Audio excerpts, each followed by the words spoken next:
In this video, I'm going to be sharing with you 5 chess principles that are going to make you a better chess player and help you crush your competition. Now, these principles go beyond your basic push pawns in the center, develop your pieces, castle your king, and don't blunder anything. That's the baby stuff, right? These are a bit more advanced, so hopefully they'll actually help you gain an edge over your opponents that haven't heard these before. Principle number 1 is that to take is a mistake. What do I mean by that? Well, some players see tension between pieces and just decide, let me just take. Get the pieces off the board and relieve the tension. But what does that do? Well, that activates black's queen here, or allows black to gain control over some key central squares, whichever way black recaptures. So instead, if you play the London, you know a common idea when the bishops have a standoff like this is to actually drop back to g3, hoping that black will actually take you. Because if black takes you, then your rook gets opened up, and that's good for you. Who benefits from that trade? You do, because your pieces get activated, right? Now you're piling pressure on h7, and there's a pretty cool finish here. If black plays like knight c6, we can play knight e5, takes. Again, to take is a mistake. You have to think as black here, should I take, or should I just continue developing? Probably developing, because if I take, then, ooh, he's going to boot my knight away, and then, once I move, I can play bishop takes h7 check, and then discover check with the rook here when the bishop slides out of the way, and then you can even sacrifice the rook. It's a pretty nice finish here, and then white gets a checkmate within 14 moves, all because black took 2 wrong pieces. So to take is a mistake. Principle number 2 is don't go backwards if you can avoid it, especially if your pieces are really far in your opponent's position and could do some damage, right? But the basic principle here is don't go backwards if you don't have to, right? Here we have this position where it's white to move, and white naturally wants to jump the knight forward back into the game, right? Going forward is good. Going backwards, maybe not so much, right? Now here for black, it does make a bit more sense because the bishop is better on that diagonal, but the point is that here, I go back, right? This was one of my games here, and I decided to go back. Why? Well, I wanted to go forward, right? But then black just played a5, and now going back looks really silly, because now I'm going to probably have to go back to c3 anyway. Now, I do get some activity here. I double my rooks, very nice on the c-file, and get into c7. And obviously, white should be much better here, or at least a little bit better, because of the activity of the rooks and pressure against the king, which is the only defender of this bishop. The only reason black has chances here is because of the counterplay against white's king, and the knight is misplaced because I went backwards. And I keep going backwards here, right? I should not be going back here. I should think to myself, and you, if you were the white pieces here, how can I avoid going back? Well, let's see.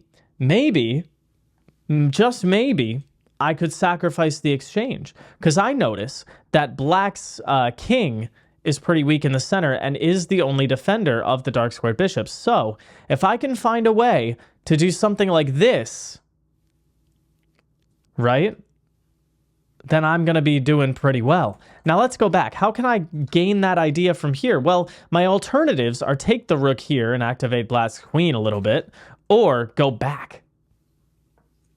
But going back should be a last resort. I should instead be thinking, maybe I can do this, because I could follow it up with a b4, getting my knight into b4 if he takes, right? Ooh, look at that. Now I'm getting into c6. I don't even have to take b5 right away, but there is that knight c6 check, and I win the bishop here. Now look at white's pieces. Who would have gone back if you could see this position on the board, right? All of white's pieces launching forward, attacking the king, and we could even get a checkmate like this. So that's principle number 2. Don't go backwards unless it's a last resort. Our third principle is to prioritize development over attacking. Now, a lot of your opponents, and you possibly included, start attacking right away as soon as you can. Now, we all have probably seen, the wayward queen attack, hoping that black doesn't see the checkmate coming on f7, right? But if black knows what they're doing, then they might just play, something like this, and then maybe just like g6, and then here, and then like queen e7, and now you've wasted a bunch of moves with your queen, and black is just going to get a nice position, right? Now, that's not our main example. Our main example comes from this game I played here, where white, I'm actually the black pieces, but we're going to look at this from white's perspective and see what we can learn from it. White develops some pieces, very good so far, but then, starts playing a bit strange, about here. Right? Here, everything's so far so good, right? Developing, taking the center. White should probably just like castle, and then we might get something like this, take some space on the queen side perhaps, activate the rook a little bit. Then we can jump our knight in once our pieces are all developed and our king is tucked away. Then we can try opening up the position a little bit and maybe getting a nice pawn chain and try and push, our pawns over here on the queen side. But instead, white opts for an early premature attack like this, jumping the knight in right away, but there's no threats because after takes, he drops the pawn on d4. Now, white could have taken with the knight here, but again, we don't want to go backwards, so that's still going to be a plus for black here. And so white drops the pawn on d4, moves the queen again, so that's 2 moves with the queen, and then instead of, again, castling or doing something else. I'm not sure what else you would do. Maybe drop the knight back or something. But white decides to move the queen again and go for more attacking moves. What are you doing? You should be focusing on development. Your king is still stuck in the center and you have no pawns to help out your pieces. 4 pieces just thrown in are not going to cause much damage against a solid pawn chain, a king about to castle, and pieces with healthy development, right? Because where is the threat? Bishop takes c5, queen takes c5, and knight takes e5. And now black has all the central control, and the only way to avoid immediate material loss, because the queen is hanging, the only way to avoid immediate material loss is to take the queen and go into a position like this, where black is the one having all of the fun, right? I mean, just look at this position with pressure against f2. The b2 pawn is weak if the bishop ever moves, and these pawns on light squares are never going to be targeted by the enemy bishop. So black is having all of the fun here and is, in fact, completely winning, according to the engine. Now, white, again, decides attack, and plays queen b5 check. But if you just think about attack, then you're going to forget that the knight can actually block the check, and now you're just down a piece, right? Because the knight took here and then gets out of, harm's way, and now white resigns after playing their next move because there's just no hope, right? Okay, so that's our third principle, to prioritize development before launching an attack. Now let's go into principle number 4. This is going to be to anticipate your opponent's threats and don't get tunnel vision and get selfish, right? Anticipate your opponent's threats. Now this sounds obvious, but a lot of people struggle with this all the way up the rating ladder, right? Now, we're going to look at this again from black's perspective, even though I played this game with the white pieces, because we want to learn from black's mistakes. Black plays the Sicilian defense, and I play the Alapin against it. Now, already, it's a very interesting opening choice to play knight c6 here, but it's okay as long as you follow it up with, probably d5 is the only move here. e6 leads to, something like this, where, this is just not great for black. White can immediately get some counterplay going on here, some really nasty stuff. But instead, d5 is pretty good. You could get something like this, and maybe, this is like a normal game that you might see in the Sicilian, the Alapin Sicilian, right? And even here, black is actually better. But let's go back, and I'm going to turn off the engine. I don't want that on right now.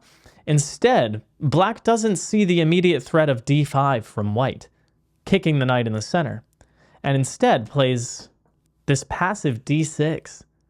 d6, I think black didn't want d5 takes, and knight c3, but that just drops the pawn on d4, right? So black ignores white's threats and just thinks, oh, well, let me just push a pawn and get my bishop out. But d5 is coming.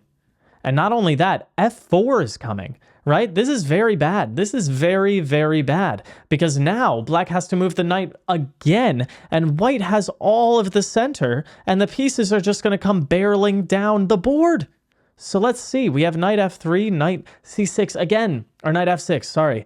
Again, black should be playing something maybe like e5 and getting aggressive, right? And trying to take the center and say, you are not going to run me off the board, right? Seeing what white is trying to do and saying, no, let me do something. And that it's a fine line between that and thinking, only your plans and, forgetting about white's stuff. You have to see what white is threatening and think of the best way to create counterplay or defend against it. That's what I'm trying to get across here. But instead of that, and maybe going for something like, oh, I don't know, this where a bunch of pieces get traded, that would be black's dream here, because then the lead in development is not going to be as significant.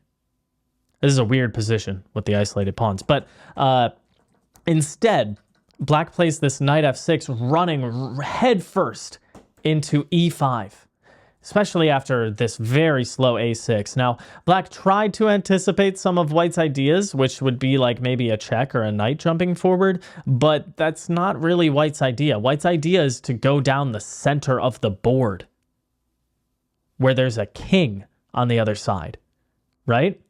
Why are we playing a move a6 on the side of the board when e5 is going to slap us right in the face, right? e5 and then jumping the knight forward, just, e6 down the center of the board. Now, the point of e6 is not even just to open up the king. It's to sever the connection of the bishop and the knight. And now queen a4 wins a piece. And then the final dagger here is just not seeing the forked threat on c7 with the knight and just thinking, oh, let me move the bishop. And again, just right there, knight c7, fork, right? So principle number 4, anticipate your opponent's threats, not just your own. Okay. Last but not least, we're going into number 5. Principle number 5, prioritize attack over material. Now earlier we had a principle saying to prioritize development over attack. But when do we prioritize attack? Well, maybe over material. Sometimes we can generate great attacking chances against the opponent's king by sacrificing some material. Now, I could give you plenty of examples for this. The Evans Gambit, for a quick example, could look something like this. We get like the Italian bishop here and b4. Now, this isn't even for like an immediate attack. It's just to get a really nice center, which is going to lead to an attack, right? But let's see what happens in this game, the actual example. We have another Alpen Sicilian. This time, black plays a good d5 right away, striking in the center, not letting white just run him down the center of the board. Now here, black kind of forgets the earlier principle, number 3, development before attack, and starts thinking, let me launch an attack right now and jump my pieces forward, even though my dark squared bishop isn't out and my king is stuck in the center. Let me move my knight again and try to create something. But what is the knight threatening? As white, you have to think, oh, there's no threat. Let me just castle my king. Now here, white has a very strong move, c4, which I didn't see when I played the game right away. I played this move a bit quickly, castles, because I really was thrown off by this move, knight e4, and I was like, oh, there's no threat. Let me just castle. But that was a bit passive for me. I should have seen c4 right away. Instead, I see it after e6, which is a little bit better for black than the previous version of c4. But anyway, c4, and now the queen has to move because the queen is under attack and the pawn is guarded. So the queen moves to h5, but then d5. Down the center of the board, right? And knight e5, here, our principle comes into play.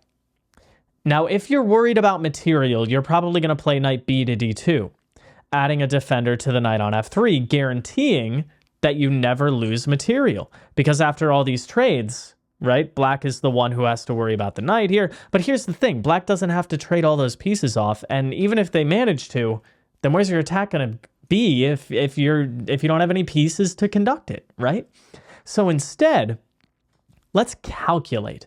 Let's practice our calculation. Hard, cold lines and variations. Instead of, oh, let me just defend my knight, I don't want to lose material. Let's think for a moment concretely. Knight takes e5, okay? And let's actually highlight these different colors. Let's go knight takes e5, okay? Then queen takes e5. Then what? We can play bishop takes g4. Ooh, but then b2 is hanging. Uh-oh, I can't play that because then my rook is hanging and I don't want to lose material. Well, here's the thing. You could just move the knight and the queen defends the rook. That is an option, but you don't even have to do that. You could see something really cool. D takes e6. Look at that. And then if black takes your rook, you actually get queen d7 checkmate. Let's see that on the board. Knight takes e5. Queen takes e5. Bishop takes g4. Queen takes b2. D takes e6. Oh no, my rook! I can't lose material, says the guy who could have a checkmate on the board in 14 moves. Okay, so that's knight takes e5, queen takes e5. But that's not all. We also have to worry about knight takes e5 and bishop takes e2. Oh, well, that's no good. That's a fork of my queen and rook. I can't play that. I'm going to lose material. But actually calculate, and you'll see that there is, in fact, queen a4 check. Oh, now we have checks on the board. Okay, interesting. So now the rook is hanging and our knight is hanging. So it is a bit scary, right? This is scary. Knight takes e5, bishop takes e2, and queen a4 check, right? Okay, black has to move the king. If the king goes to d8, well, then queen d7 is going to be checkmate. So black can't do that. Instead, black has to go to e7. Okay, it's a bit fuzzy. Maybe I can't calculate that far, but the king in the center and the dark squared bishop not being able to move, my rook is hanging and my knight is hanging, but I feel like I should have some attacking chances there, so let's go for it. Let's see what happens. We get all of this on the board, and after this, f4. Now, what's the idea of f4? Well, continuing the attacking mentality, not worrying about material. The rook is hanging on f1. Who cares? Black can't take it. Black cannot take the rook on f1 because when he does, g4 traps the queen. Uh-oh. And now black has to give up the queen for the knight there, well, and the rook, but then I do win the bishop, and I didn't clean this up the best, but, you know, after a bit of time, I ended up ladder mating and checkmating the king here. So the fifth principle of this video is to prioritize attack over material. Not always, but sometimes look at sacrificing some material to open up the opponent's king, bring it out into the center, create just general attacking chances, and see where it takes you. It's going to make chess a lot more fun. If you made it to the end of this video, just want to say thank you. I hope you learned something here. Apply these principles to your future games, and you will definitely see a boost in your playing strength. And if not immediately, then with enough practice, then you will see some changes there. So if you liked the video, I would appreciate it if you liked the video and subscribed so you get more content like this. And have a great rest of your day.